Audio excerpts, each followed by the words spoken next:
Hey, here we go. Netanyahu breaks silence for first time since strikes against Iran.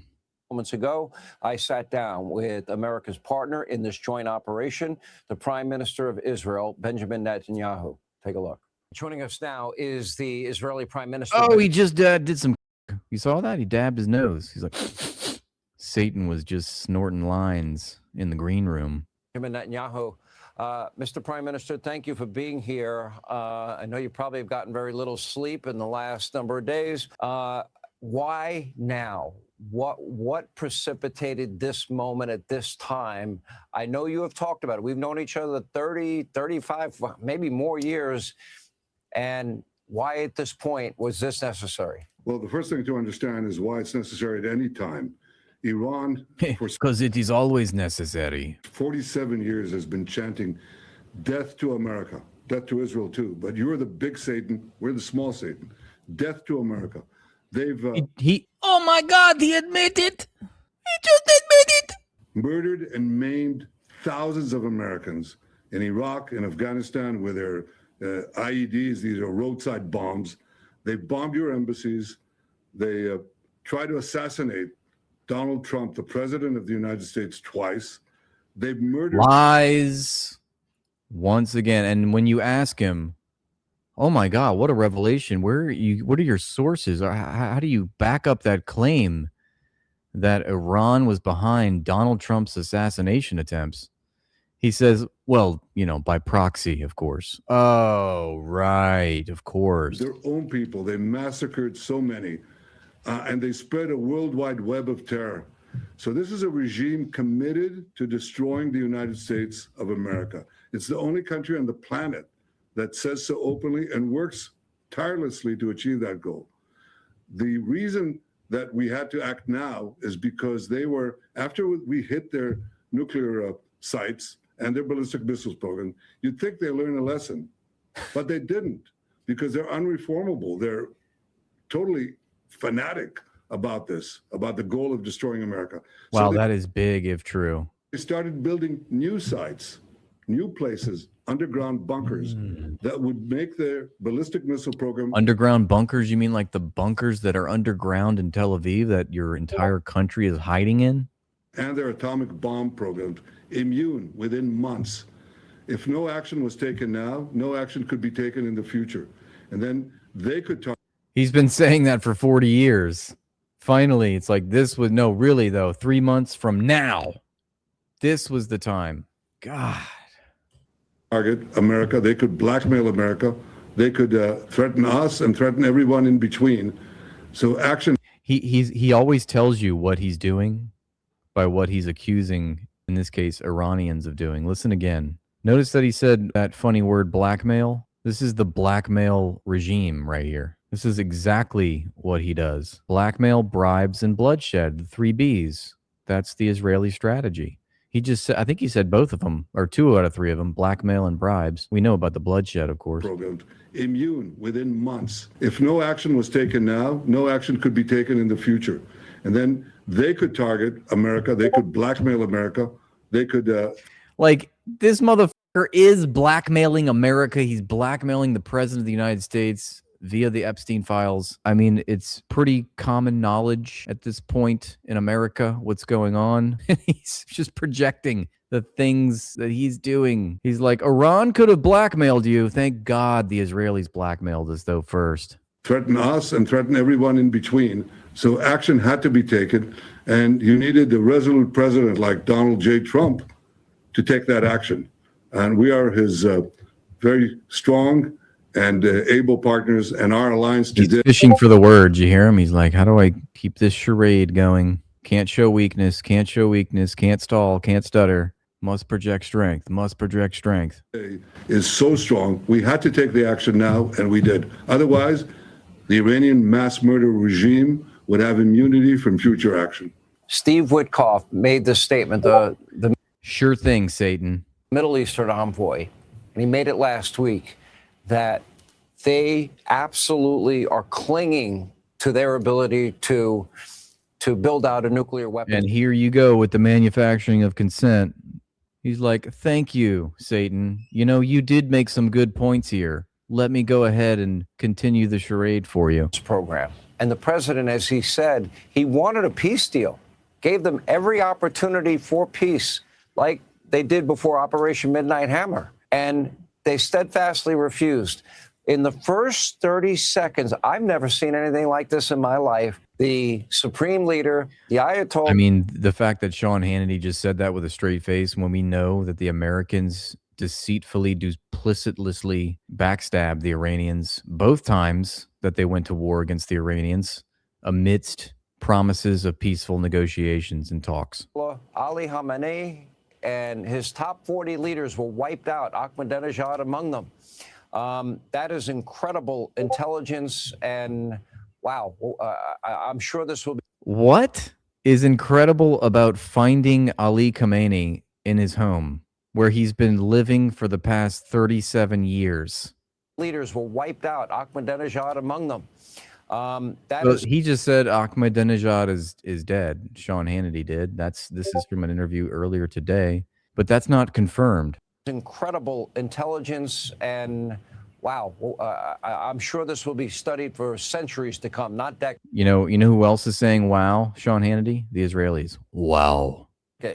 Well, you know, when America, the indispensable ally for Israel.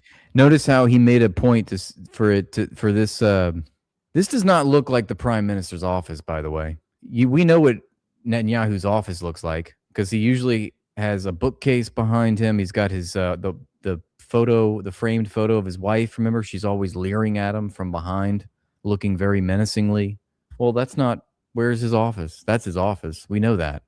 This is not his office. But you know what's funny is that they had to make sure that they wrote in English, this is the prime minister's office. Well, the truth is that his office was demolished in an airstrike by Iran, but they don't want to acknowledge this, but they are acknowledging it tacitly. It could be a basement. It's definitely not his fucking office. I mean, everything about these Israelis, it's just lie after lie. They lie as they breathe. And the greatest power in the world.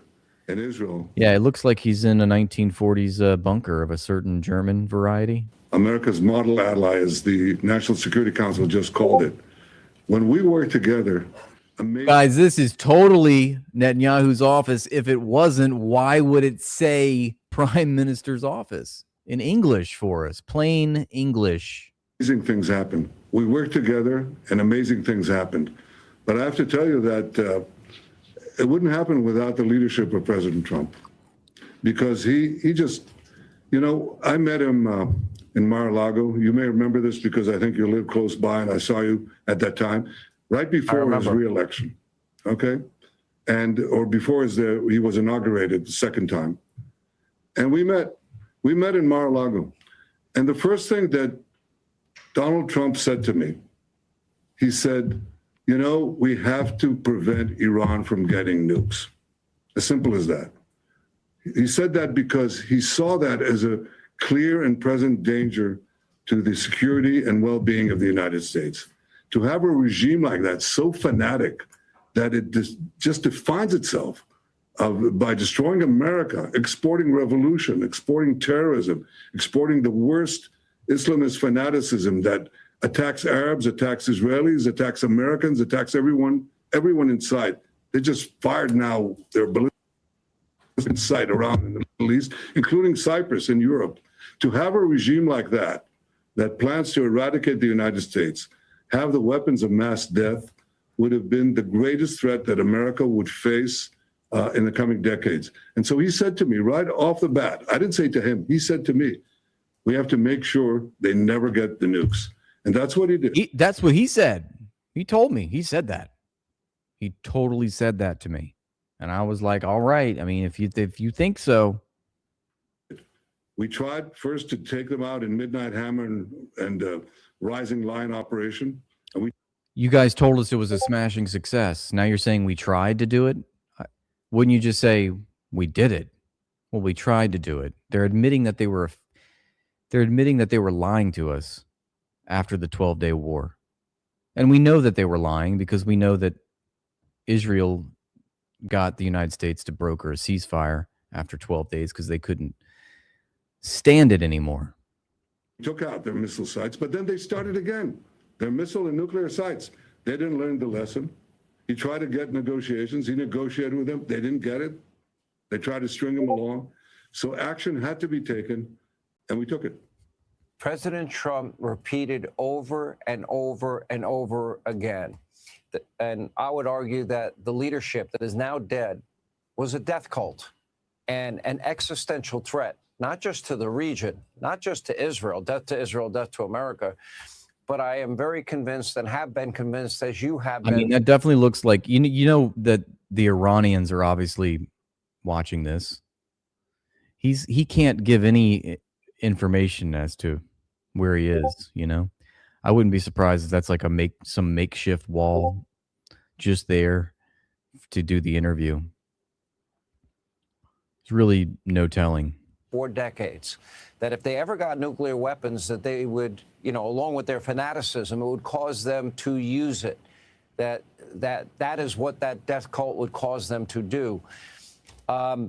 Is this now the culmination of decades of your work and your belief and your passion that these radicals needed to be defeated? And what is next for Iran? You know, we talk, well, the regime's changed, but we don't know into what yet. What are your thoughts? Well, you're right. I did have spoken about it. Sean Hannity's like basically telling us, we don't have a strategy here. What is this all about? What's going to happen? Like, what's the goal? For decades. And I try to about that. Persuade successive American administrations to take firm action. And President Trump in his first term did. He got out of the disastrous Iran deal right off the bat. The disastrous Iran deal, which prevented them from acquiring a nuclear weapon. Yeah, he did everything that they never even wanted, by the way. Could to prevent them from going into the nuclear program. He's easily one of the most evil men. Absolutely. Absolutely. Seek to build atomic bombs to threaten us and you, and ultimately this guy's going to destroy the fucking world if we let him. Both of us, and to destroy as much as they can, because this is what these people do. They basically are in the business of mass death, and you're right to call them a death cult. I worked with several presidents. I always appreciated the fact that we had, well, forthright discussions. Often we agreed, but often we didn't. We disagreed. And I appreciated that we kept the alliance going. But I want to tell you something. I'm not a youngster, so I've been around. There's never been a president like Donald J. Trump. His resoluteness. That's true. That's actually the first thing I will agree with Prime Minister Satan. There's never been a president like Donald Trump. He's literally the worst president in American history. And the least liked, historically bad. Decisiveness, his clarity of thinking, the way he gets right to the crux of things. Apparently that whole story about him fleeing to Berlin was spurious. The Wings of Zion flight radar report was a decoy. So his plane did go to Berlin, but he was not on it.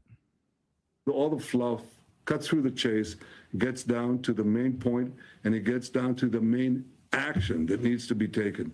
And I think for Israel, and I think for the countries of the free world, let me tell you, I think for the world, we're sure. For the world. Yeah, go ahead. Lucky to have him as the leader of the free world, and in fact, the leader of the world. He's brought America back to being the leader of the world, and it makes a huge difference. And I can tell, I'm talking to America's allies in the region. Yep, he's got satellite dishes for ears, man. He can probably hear this conversation as we're talking right now. Be careful.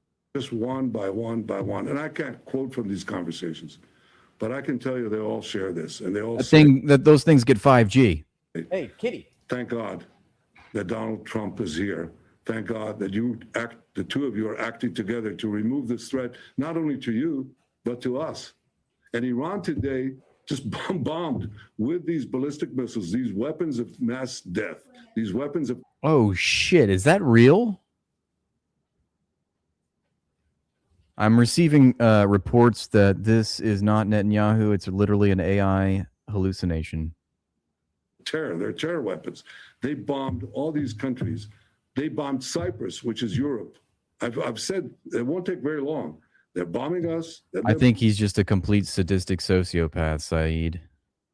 He's just a narcissist, the worst kind of a human. And he's only about his cynical self-interests and self-preservation and his own personal legacy.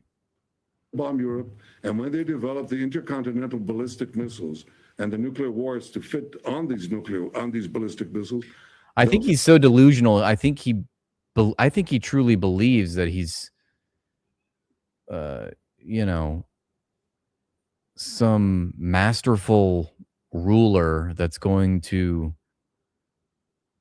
bring about this greater Israel project by destroying the Middle East.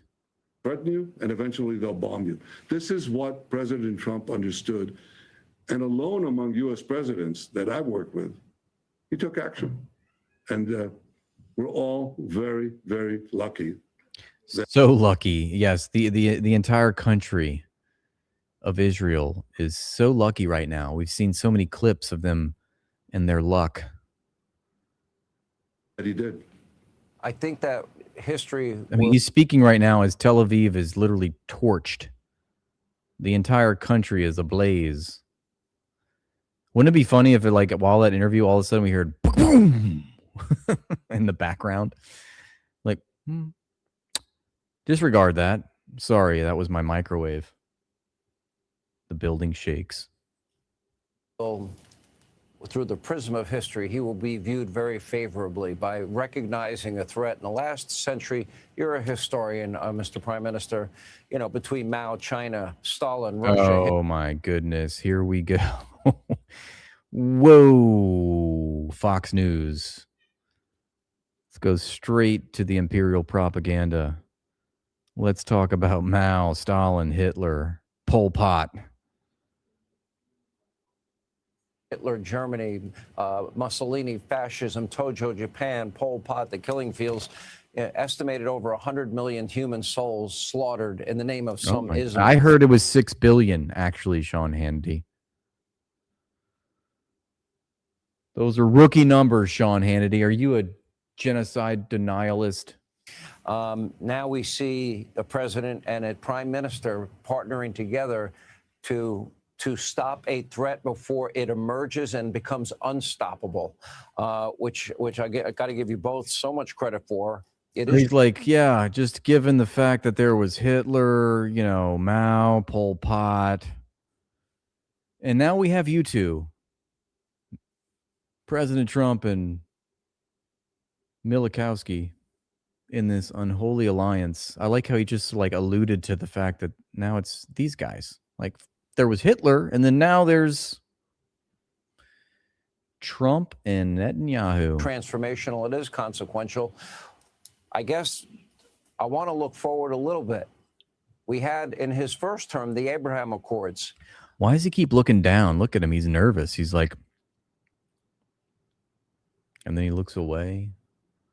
He looks nervous. I know that there are countries in your region of the world that have been looking for a window of opportunity. I'm talking about the likes of Saudi Arabia and the UAE and Dubai and Egypt and Jordan, et cetera. Do you see a path to a long-lasting peace in the region, which we've not seen in forever? Yeah, that's the question we need to ask Satan. Do you foreshadow peace? What do you think about peace, Satan?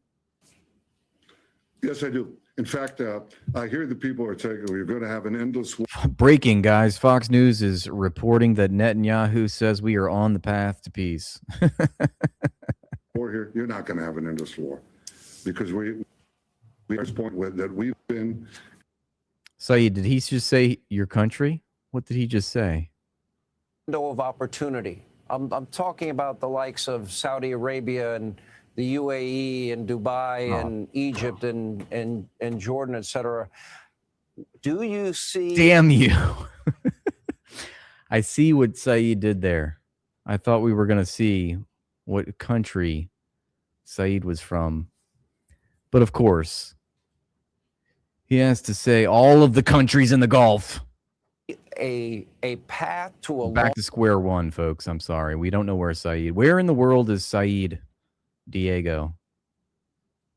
He lives in etc. You're smooth. We're going to find out. We're going to find out.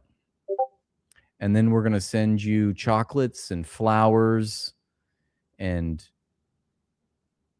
cards of appreciation. long-lasting peace in the region, which we've It's on the map. not seen in forever?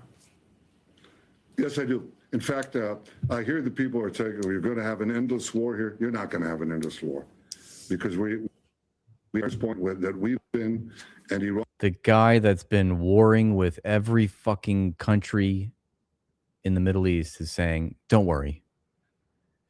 Don't worry. Just one more war to end all wars. This isn't going to be an endless war. Trust me. Trust me. On this terror regime in Iran is the weakest point that it's been here since it hijacked Iran from the brave Iranian people 47 years ago. Yeah, the brave Iranian people who are in the streets right now by the millions, mourning the death of their religious leader who you just murdered. This is going to be a quick and decisive action, and we're going to create the conditions first for the Iranian people to get control of their destiny. So they're going to, that's regime change. He's going to create the conditions. He's spelling out for you a CIA Mossad-backed color revolution. Form their own democratically elected government, which will make Iran a different Iran altogether, because Iran has been the main engine of war over these years. It's just 95% of all the problems you see in the Middle East are generated by Iran. And God, lie to me more, Satan, please. I love the gaslighting. 95% of the problems in the Middle East are because of Iran. It's a country that begins with I and it's not Israel? No, I don't think so. the worldwide terror Nice try, Satan. Not today. network that they built is generated and orchestrated from Iran. So when you take away Iran, when you let the people of Iran... Well, you know what, Steph? That's appropriate because I haven't slept in like 3 days because of this war, this senseless, idiotic pedo war. You know, I survived COVID, and all I got was this lousy pedo war, and I'm frustrated. I thought we were going to have our luxury gay space communism at this point, but nope. Nope. We have to pay taxes to pedophiles. have the opportunity to act to liberate themselves, free themselves from the yoke of this terror machine. The yoke of this terror machine. That's almost as good as what did I think it was Sean Hannity said Islamist. No, it was Pete Kegsbreath. Islamist radical delusions. I don't know. Forget. They have some funny little turn of phrases, don't they? Different future. I think that will open up the way for many peace treaties with other Arab countries, with Muslim countries. I think it changes the world. Now, he said the same thing about Saddam Hussein in 2003 to Congress. He was like, if we take out Saddam, I think it will have positive reverberations in the Middle East for years to come. Hey, I just said that word, and then I see it. That's so funny. Whenever this happens, this little serendipitous moment where I'm saying things and the chat is also saying the same words, that lets me know I'm on the right track. Must be onto something. of course, it's up to the people of Iran in the final count to change the government. But we are creating America and Israel together. Yep, the Fox News audience that has 2 brain cells left firing away. They're like, ooh, Islamist delusional violence. Yes, that's good. together are creating the conditions for them to do so. I think that if we go through what we plan to do, I think it will create conditions for peace. This is not an endless war. This is. I guess we're on the same cycle now, Saeed. We're that must be what's going on. We're both ovulating. Is in fact something that will usher in an era of peace that we haven't even dreamed of. You know, the president said to the people of Iran, the hour of freedom is at hand. And, you know, you've been asking America for years to do this. And now your window is here. You know, seize this moment. Don't let it pass. It might be the only opportunity you have. Do I assume you mean Brian Tyler Cohen and David Pacman are biased? Yes, of course. Those two are liberals in the worst way. I mean, Pacman I know is a big time Zionist, and I've gone after him for his despicable defense of the Israelis in the wake of October 7th. I haven't really focused on his content since then because he's, in my estimation, he's kind of irrelevant. And he was also, I believe, implicated in that little Democratic shill sponsorship where he would receive his 7,000 shekels for shilling out for the Biden administration. Why call it Trump's war, not Netanyahu's? Well, I think it's both of them, if I understand your question correctly. Have in a generation, and I'm hopeful that that's true. In a conversation with Senator Lindsey Graham, he said to me that he believes that probably one of the key countries in all of this would be Saudi Arabia and MBS. Do you specifically see path there? A path for peace? Yeah, well, I think Saudi Arabia will have a lot to gain. I think all these. Dude, they just bombed Saudi Arabia's Aramco oil refinery. I think the largest oil refinery in Saudi Arabia. He's like, yes, I think Saudi Arabia will benefit enormously. Dude, you're at war with them. You just bombed them. Countries around Iran are threatened by Iran. I think they want to see this regime go down, even if they don't publicly say that. They've just been It's always the opposite of what he says is the truth. Always. Targeted by Iran. So obviously, if Iran is removed, that's a great boon to Saudi Arabia, a great boon to these other countries. And I think peace between Israel. Because it's like just so easy to confuse people. You know, it's just like there's so much shit going on. You can just conjure up this worldview, and if you get enough money behind this worldview, you know, you'll influence people. There's trillions of dollars into believing what this liar is saying. Saudi Arabia would be really possible and probably very close. That's true, and you know, that's not Islama whatever propaganda. That's actually according to the Pentagon. The Pentagon agrees with you that Iran has not threatened anyone, and they contradicted Trump's claim that they had to go to war with Iran because they had to prevent some strike that was imminent. There was an imminent danger. Well, the Pentagon does not agree. Once this thing happens. So this is a gateway for peace, for a broader peace. And I believe that we can achieve it. The most important thing to understand is that when we work together, President Trump and I, we achieved, in fact, 4 breakthroughs for peace. Brokered by President Trump, working together with me, we brought forward the Abraham Accords, which was. I just hope Israel's kind enough to give them a reach around too. 4 peace treaties with 4 Arab countries, and now working together against Iran, we'll be able to bring many, many more peace treaties.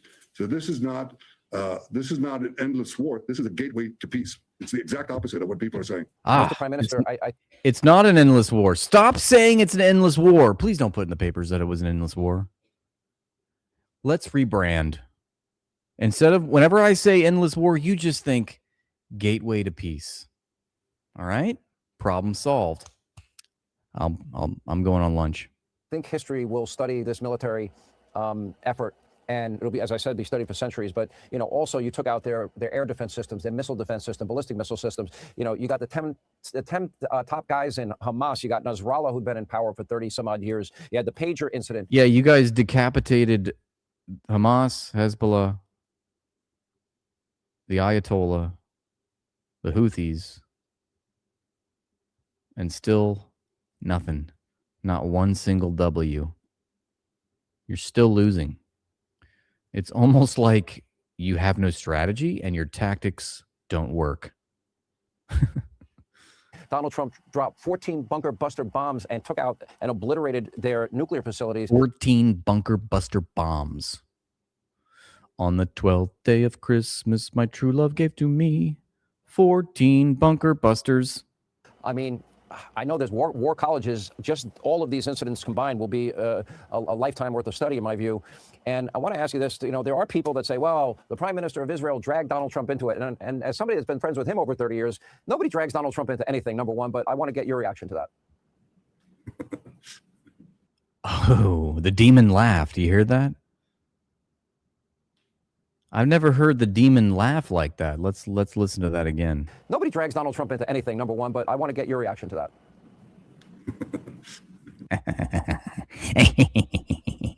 Just impersonating his laugh right there, I'll be arrested for anti-Semitism.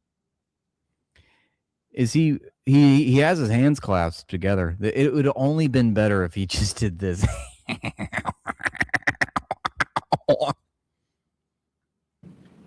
Well, you're right. I mean, that's ridiculous. Donald Trump is the strongest leader in the world. He does what he thinks is right for America. He does also what he thinks is right for future generations. And frankly, we're partners in that effort because I've devoted my life to securing the life of the one and only Jewish state. You've devoted your life to going to war with Iran. He's literally like a car salesman, but instead of cars, it's just wars. That's all he's here to do. Sell us war. Believe me, it's been a struggle. I've known the pangs of war. I lost a brother in war.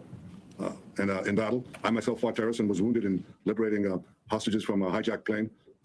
Wow. Satan liberated hostages from a hijacked plane. Does anybody think that that's true? I held a fellow soldier in my arms when I was 18, and he died in my arms. I know the cost of war. Why did you kill him? Why would you do that? I mean, I'm glad that he was of the age of consent, but I mean, that must have been a first for you. But I know sometimes that war is necessary to protect us from the people who would destroy us. And that's what free societies have to understand. Freedom is precious, but it has to be protected. And we have to understand that we're fighting here. We're fighting. He's like, I held a soldier in my arms and I watched him die. Turns out that's because my arms were also around his throat. Here, the bad guys, we're the good guys. These people massacred their own people. Imagine what they would do. These people who chant.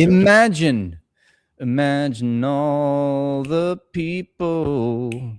I have to always stop it right there. It's their favorite word, right? You know this. It's always imagine. Because the threats aren't real. You have to imagine them. And then you have to massage them in counterclockwise circles. Make sure they're very well lubed up. And you've laid the tarp down. And you're ready to imagine. 3 months from now, 6 months from now, the apocalypse. Okay? All right. So we had to go to war to prevent the war that we just started. America, if they had the ballistic missiles and the nuclear warheads to deliver to every American city. Do you want to wait? Do you want to bet your... Yes, let's wait, Satan. Can we wait and see how this pans out?